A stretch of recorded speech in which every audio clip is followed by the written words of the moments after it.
নমস্কার বন্ধুরা, সিবি কিচেনে আপনাদের সবাইকে স্বাগত। আজ আমি দেখাবো গলদা চিংড়ির একটা খুব দারুণ রেসিপি।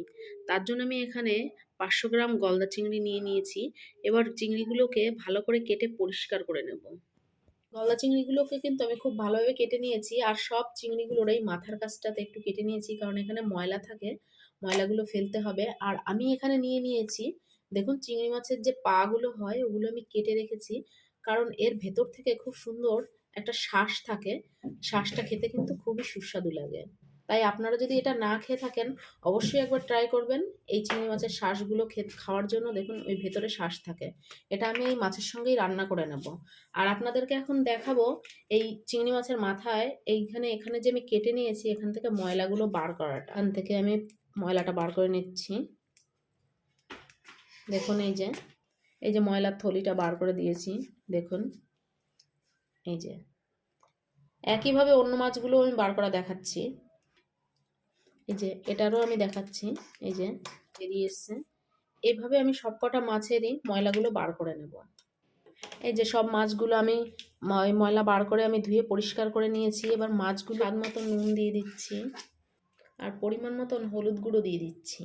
এবার আমি খুব ভালোভাবে নুন আর হলুদগুলোকে এর মধ্যে মাছের সঙ্গে মিশিয়ে নেব।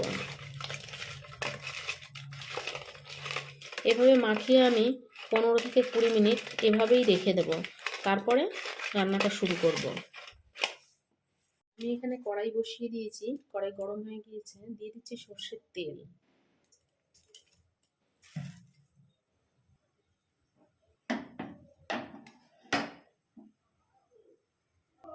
এবার চিংড়ি মাছগুলো আমি ভেজে নিচ্ছি।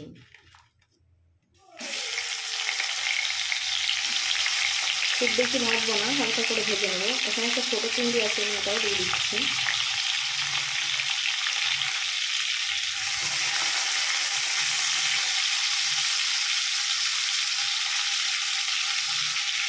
আবার উল্টে পাল্টে দিচ্ছি মাছগুলো। আপনারা কিন্তু অনেকেই তো একঘেয়েমি চিংড়ি মাছের মালাইকারি, চিংড়ি মাছের ভাপা, একবার কিন্তু এই রেসিপিটা অবশ্যই একবার করে দেখবেন। আশা করছি আপনাদের খুবই ভালো লাগবে খেতে। সব চিংড়ি মাছগুলো উল্টে দিয়েছি। আমি একইভাবে আবার 1 মিনিট চিংড়ি মাছটা হালকা করে ভেজে নেব। মাছ ভাজা হয়ে গিয়েছে, আমি এবার নামিয়ে নেব।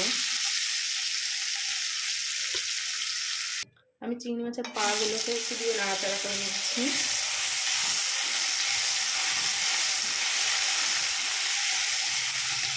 পাগুলো আমি নামিয়ে নিচ্ছি। হালকা করে ভেজে নিলাম, নইলে মাছের একটা কাঁচা গন্ধ রয়ে যাবে। এবার ওই কড়াইয়ের মধ্যে আমি আরেকটু তেল দিয়ে দিচ্ছি। ফোড়নে দিয়ে দিচ্ছি একটু কালো জিরা, আর ফাটিয়ে একটা শুকনো লঙ্কা দিয়ে দিলাম। এবার দিয়ে দিচ্ছি আমি এখানে 2টো টমেটো কুচিয়ে রেখেছি, টমেটোটা দিয়ে দিলাম।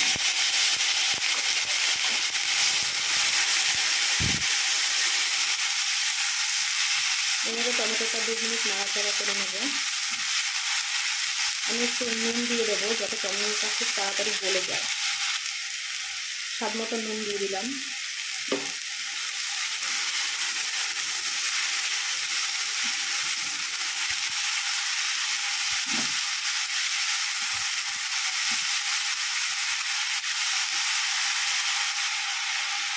দেখুন টমেটোটা গলে গিয়েছে। আমি এর মধ্যে দিয়ে দেবো ঝালের জন্য 1 চামচ শুকনো লঙ্কার গুঁড়ো, কালারের জন্য দিয়ে দেবো 1 চামচ কাশ্মীরি লঙ্কার গুঁড়ো, দিয়ে দিচ্ছি 1/2 চামচ জিরা গুঁড়ো। এবার মশলাটাকে আবারও 2-3 মিনিট এভাবে কষিয়ে নেব। দিয়ে দিচ্ছি সামান্য জল।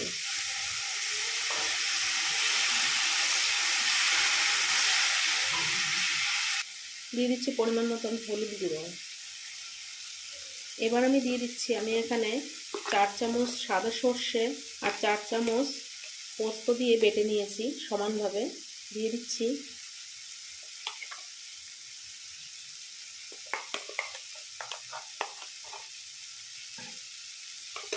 এবার আবারও একটু মশলাটাকে কষিয়ে নেব।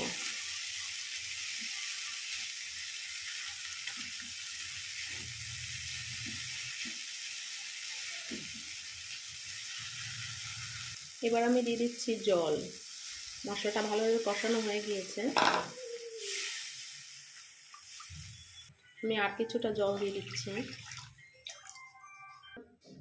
এবার আমি ফুটে ওঠার অপেক্ষা করব। ঝোলটা ফুটে উঠেছে, আমি এর মধ্যে দিয়ে দিচ্ছি ভেজে রাখা মাছগুলোকে।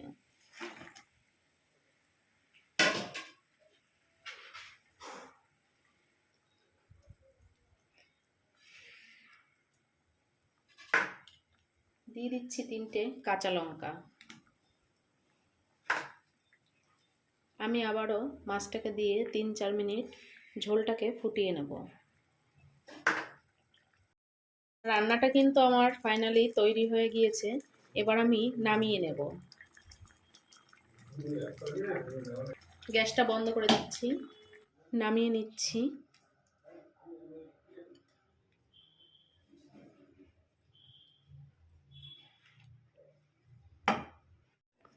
দেখুন, এখানে আমি সাজিয়ে দিয়েছি গলদা চিংড়ি রেসিপিটি। আশা করছি ভিডিওটি আপনাদের খুবই ভালো লাগবে। আর ভিডিওটি ভালো লাগলে কিন্তু লাইক, কমেন্ট, শেয়ার করতে ভুলবেন না। নতুন বন্ধুদের কাছে অনুরোধ রইল চ্যানেলটি সাবস্ক্রাইব করার। আসছি পরের ভিডিও নিয়ে, ততক্ষণ সুস্থ থাকবেন, ভালো থাকবেন।